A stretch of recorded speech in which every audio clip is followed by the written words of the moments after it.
जो जिम्मेदारान मजलिस के मंच पर तशरीफ फरमा है, नौजवान साथियों, बुजुर्गों, दोस्तों, मेरी आवाज अगर घरों तक पहुंच रही है, तमाम मेरी इज्जतदार माँ, मेरी बहनें, मेरी बच्चियां, अस्सलाम वालेकुम रहमतुल्लाहि व बरकातहू।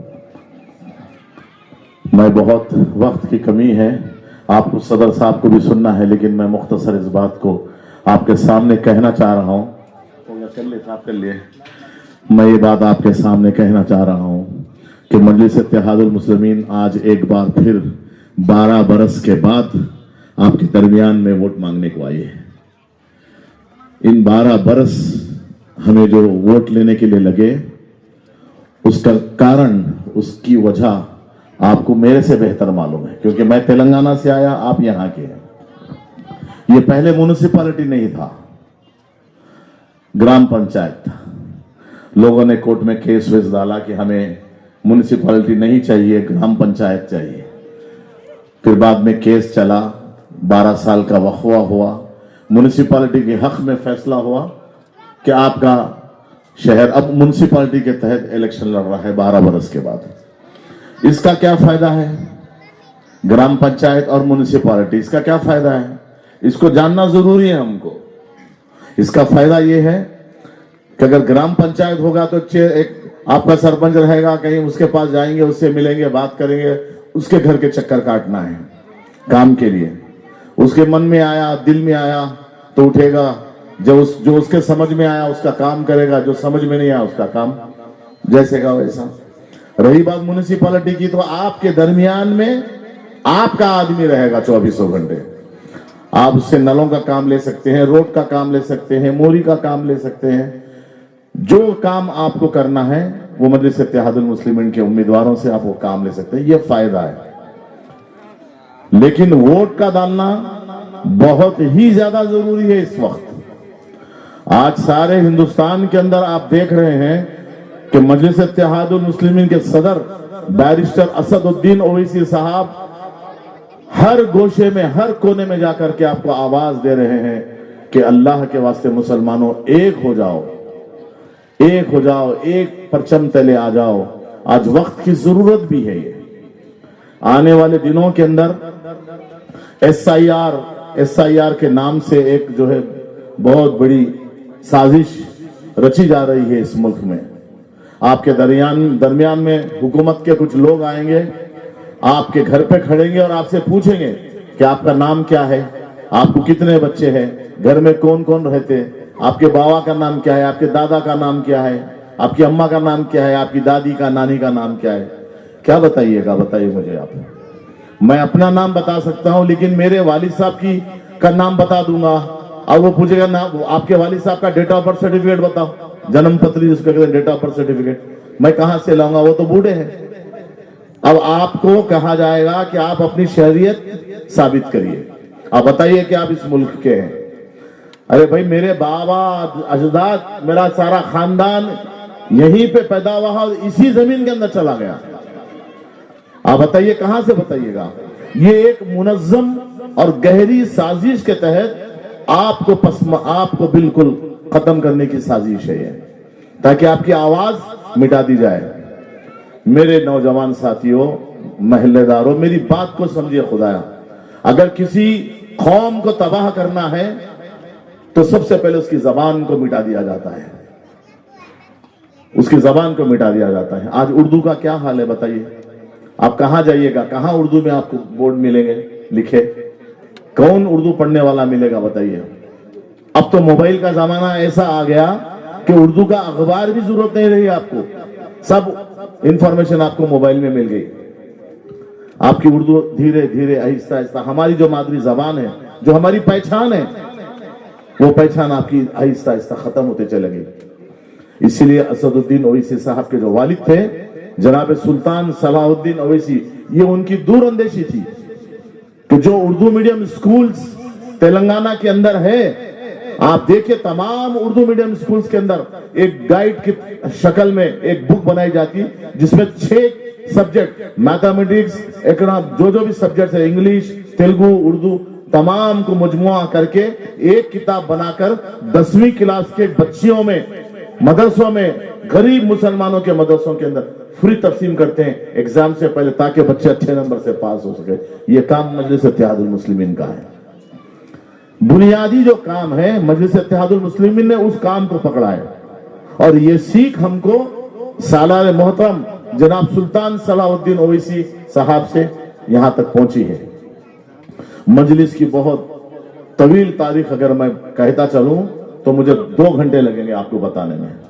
जनाब अब्दुल वाहिद ओवैसी साहब, जो असदुद्दीन ओवैसी साहब के दादा सुल्तान सलाहुद्दीन साहब के वालिद थे, उन्होंने 11 महीने जेलों की सोबतों को अपनाया।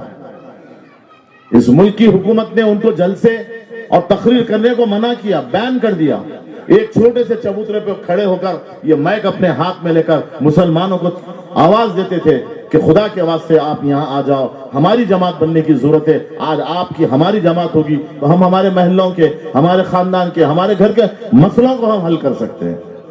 ये सोच थी अब्दुल वाहिद ओवैसी साहब की, लेकिन हुकूमत ने उनको जेल में डाला। 11 महीने वो जेल में रहे। न सिर्फ जेल में रहे, उनपे ऐसे जुल्म उनके ऊपर लाया गया कि उनके घर के नल को काट दिया गया, नल के कनेक्शन को, लाइट का कनेक्शन काट दिया गया, हत्ता कि उनके बैंक को फ्रीज किया गया, बैंक को फ्रीज किया गया। मैं सलाम करता हूं ओवैसी खानदान की खवातीन को और उनके तमाम मुजाहिदीन को। ऐसे लोग, ऐसे मर्द मुजाहिद, मेरी आंखें हजरत मोहानी को नहीं देखी। मैं नहीं जानता कौन थे हजरत मोहानी। आजादी के वक्त जो हजरत मोहानी, मौलाना हजरत मोहानी ने जो नारा दिया था, आप लोगों को याद होगा। मैंने हजरत मोहानी को नहीं देखा, मैंने अबुल कलाम आजाद को भी नहीं देखा, जो पहला एजुकेशन मिनिस्टर इस मुल्क के और आजादी के लिए आगे चल के लड़ने वाले मौलाना अबुल कलाम आजाद को भी मैं नहीं देखा। लेकिन मेरी आंखें और मेरे आने वाला मेरी नस्ल असदुद्दीन ओवैसी को देखी है, जो संविधान का मुहाफिज है, जो आपके और मेरे बच्चों के लिए बात करता है, जो हमारी कौम के और हमारी मिल्लत के लिए बात करता है, जो दीन की मुहाफिजत करता है। आपने देखा होगा कि आपकी शरीयत पर जब हमला हुआ तो सबसे पहले हिंदुस्तान में अगर किसी ने आवाज उठाई तो असदुद्दीन ओवैसी साहब आवाज उठाई। ये आपके आंखों के सामने सब चीजें, मेरे बोलने की जरूरत नहीं है। मस्जिदों का मसला, कब्रस्तानों का मसला, ये सब आपसे छीनने की बहुत मुनज़्ज़म कोशिश और साजिश रची जा रही है।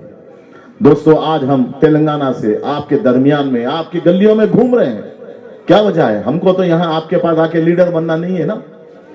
क्यों घूम रहे हैं? क्यों असदुद्दीन ओवैसी साहब की बात को सुनकर, अकबरुद्दीन ओवैसी साहब की बात को सुनकर आपके सामने हमारा पैगाम दे रहे हैं? ये वक्त है, इस बदलती सियासत को समझिए। ये जो हथकंडे चल रहे हैं, आप देख रहे हैं। 3 तलाक का जब मसला आया, वक्फ बोर्ड की बिल का जब मसला आया, तो एक ही मर्द मुजाहिद था पार्लियामेंट के अंदर, जिसने खड़े होकर के वो पेपरों को फाड़ा और पार्लियामेंट में फेंका, कहा कि ये मेरे दीन के खिलाफ है, ये मेरी शरीयत के अंदर मदाखिलत है, ये नहीं होना चाहिए। उसने बात तो किया है ना आपके लिए, मेरे लिए। आज हमारा हक है उस इंसान का, जमात के सदर के ऊपर आज हमारा हक है, हमारा फर्ज है कि हम उनके हाथों को मजबूत करें। वो आवाज जो आपके बच्चों के मुस्तकबिल के लिए बात करती है, वो आवाज जो आपके बच्चियों के लिए बात करती है। आपने देखा वक्त के बिहार के चीफ मिनिस्टर को, जब एक लड़की, डॉक्टर पढ़ी लिखी लड़की है, जब एक अवार्ड लेने पहुंची तो वक्त के चीफ मिनिस्टर ने उसके मुंह पे से निकाब खींचे ऐसे। क्या आपको मुझे बर्दाश्त है ये चीज? क्या किसी ने आवाज उठाई इस पर? अगर कोई जात है इस जमीन पर जिसी ने आवाज उठाई, अल्लाह ने जिसको हिम्मत दी, तो वो मेरा सदर असदुद्दीन ओवैसी साहब है। आपकी बच्चियों की बका के लिए बात करते हैं। गरीब गरीब, ना सिर्फ मुसलमान, दलित, बिछड़ा, अति बिछड़ा, जहां कहीं भी इस मुल्क में आप देखिए, जहां कहीं भी इस मुल्क के अंदर तकलीफ है या उनके ऊपर जुल्म होता है, तो सबसे पहले अगर कोई आवाज उठाते हैं तो असदुद्दीन ओवैसी साहब आवाज उठाते हैं। लहीम शहीम बैरिस्टरी लंदन से पढ़ के आने के बाद कौम की खिदमत का जज्बा ये आपके दरमियान में कहां कहां के लेके घूम रहा है। कन्याकुमारी से, कश्मीर से कन्याकुमारी तक आप देख लीजिएगा, जहां कहीं कुछ बात हो जाए तो ये दो भाई हैं, असदुद्दीन ओवैसी और अकबरुद्दीन ओवैसी, ये आपके लिए बात करते हैं। हैदराबाद का एक वाकया याद आया मुझे। बेकसूर मुसलमान 7 साल तक हैदराबाद की जेलों में सड़ते रहे, बेकसूर। बस सुबह शक की बुनियाद पे उनको उठाया, उनके ऊपर केस दर्ज किए, जेलों में डाल दिए। एक इंसान का वाकया तो मेरे को खास तौर पे हर वक्त रुलाता है। जब भी मैं बयान करता हूं तो मेरी आंखें नम हो जाती हैं। वो एक ही लौता एक बेटा था अपनी माँ का। सोचो उस माँ के दिल पे क्या गुजरती होगी। वो जेल में बैठा, बूढ़ा बाप जिस फालिश होकर घर में पड़ा हुआ है और उनके घर के खाने के भी लाले हैं। अंदाजा लगाइए अकबरुद्दीन ओवैसी साहब की बेबाकी, मुजाहिदाना अंदाज, तेज तर्रार, असेंबली के अंदर खड़े होकर वक्त के चीफ मिनिस्टर को कहा कि तुमको मुसलमानों से माफी मांगनी होगी। जब अदलिया का फैसला आया कि ये लोग बेकसूर और इनको छोड़ दिया गया, तो उनको कहीं नौकरी नहीं मिल रही थी मुसलमानों को, क्योंकि कलंक, एक नाम उनके माथे पे लिख दिया गया था कि 7 साल से जेलों में थे, बेकसूर, उनका कोई कसूर नहीं था। वक्त के चीफ मिनिस्टर को कहा कि तुम माफी मांगो इन गरीब बच्चों से और मुसलमानों से बिलखुसूस। उस वक्त के चीफ मिनिस्टर ने सिर्फ माफी मांगी, अकबरुद्दीन ओवैसी साहब के कहने पर उनको एक लेटर दिया, एक सनद दी, ये कह करके ये लोग बेकसूर हैं, ताकि वो सर्टिफिकेट बताकर बच्चे कहीं मुलाजिम कर सके, कहीं नौकरी कर सके। ना सिर्फ सर्टिफिकेट दी, अकबरुद्दीन ओवैसी साहब की क़ियादत, नुमाइंदगी ऐसी रही कि उन बच्चों को एक मुआवजा दिया गया ताकि वो अपना कारोबार चालू कर सके। ये कौन किए, किसने इस काम को किया? ऐवान में तो कई लोग हैं एमएलए बन के बैठे हुए, और भी मुसलमान थे ऐवान में, दूसरी जमात के, मैं नाम नहीं लेना चाह रहा हूं, दूसरी पार्टियों का, वो लोग भी तो ऐवान में थे, ऐसे जैसे कि उनको सांप सूख गया हो। लेकिन अकबरुद्दीन ओवैसी साहब की क़ियादत ने मजबूर किया चीफ मिनिस्टर को, ऐवान में खड़े होकर उसने माफी मांगी, लेटर दिया, एक माकूल रकम दिया उनके हाथ को, ताकि वो अपना कारोबार चालू कर सके। ये मुसलमानों के लिए अगर कोई काम करता है तो ये मजलिस इत्तेहादुल मुस्लिमीन काम करती है। दोस्तों, आपके सामने कई किस्म के लोग आएंगे, हर किस्म के लोग आएंगे, वोट मांगेंगे। मैं भी आपके सामने आया हूं वोट मांगने के लिए, महज इसलिए कि हमने काम किया है। ये हमारे हक में अल्लाह रब्बुल इज्जत ने एक जरिया बनाया है खिदमत खल्क का।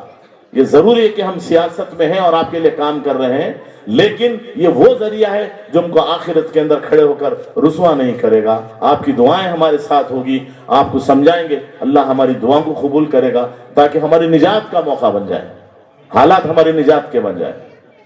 हालात बहुत खराब है इस मुल्क के। एक एक वोट का इस्तेमाल मजलिस के हक में करिए। खुदा के वास्ते मैं आपसे कह रहा हूं, वोट का तकसीम ना करें, वोट को तकसीम होने ना दें, वोट बढ़ जाएगा आपका। वोट को तकसीम होने ना दें, मुनज़्ज़म हो जाइए, एक हो जाइए, नेक हो जाइए, तमाम झगड़े, अच्छा बुरा, ये सबको भूल जाइए, माहौल को बदल दीजिए। हैदराबाद के एक माहौल मैंने अपनी आंखों से देखा है। जब मैं बहुत छोटा था, मेरे वालिद साहब भी जमात से वाबस्ता थे। 1983 में एमएलए का इलेक्शन लड़े थे मेरे वालिद। मैं उस वक्त मैं वो देखा मेरे आंखों से।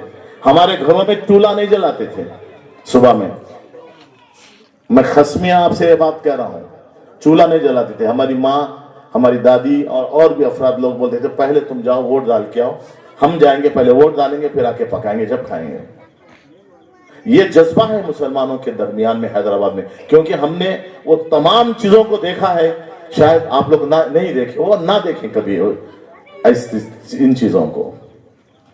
एक एक वोट का इस्तेमाल मजलिस के हक में करिए, मेरी बात को समझिए। असदुद्दीन ओवैसी साहब की ये आवाज है, हर गली, हर कूंचा, हर मोहल्ले में जाकर के कह रहे हैं कि मजलिस इत्तेहादुल मुस्लिमीन को मजबूत करिए।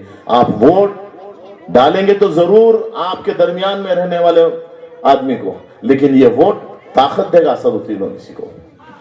आपका वोट ताकत देगा अकबरुद्दीन ओवैसी साहब को, आपका वोट ताकत देगा असदुद्दीन ओवैसी साहब की आवाज को, जो ऐवान में खड़े होकर बात कर रहे हैं।